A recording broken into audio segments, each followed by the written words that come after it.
Welcome back to the Foundational Yoga Poses series where we learn how to do each and every pose safely.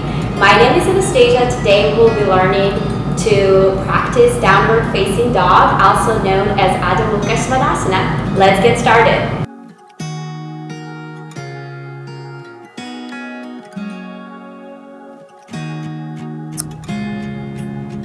We're going to start out talking a little bit about the anatomy and what happens during the downward dog position as we lift our arms up. The most sensitive area that's exposed to injuries is the shoulder girdles, and I just want to talk a little bit about the shoulder girdle and the structure of the bones and how it works. So there's three bones that comprise the shoulder girdle. One of them is the scapula, so this triangle part of the back that we have here.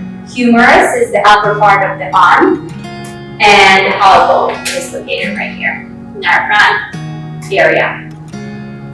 And so what allows us to lift our arms is something called socket ball, located right here. Socket ball consists of the humerus ball that is right here, that fits into the socket in the scapula area. What holds them together is the muscles called rotator cuffs, right here.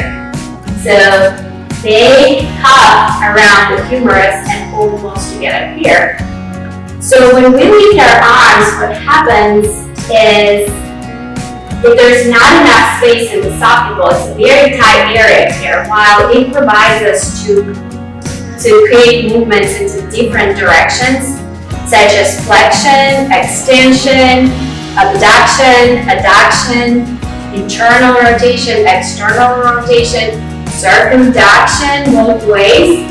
While we can do all these things, it's a pretty sensitive area because the socket ball here is very tight. So if we don't provide enough space in this area as we lift our arms, what happens is the bone grinds against this rotator cuff, muscles, and tendons, exposing us to injuries. In order for us to avoid that from happening, we need to ensure the external rotation in the biceps area as we lift our arms up. Because if you externally rotate your biceps, there is enough space in this area as you lift up that doesn't compress the socket ball area and prevents from grinding the bones against the rotator cuff muscles and tendons. The other very important move that we need to make sure we accomplish is our shoulder area. So our shoulders need to be drawn back and down in order to also help for the socket ball to stay in the spacious position.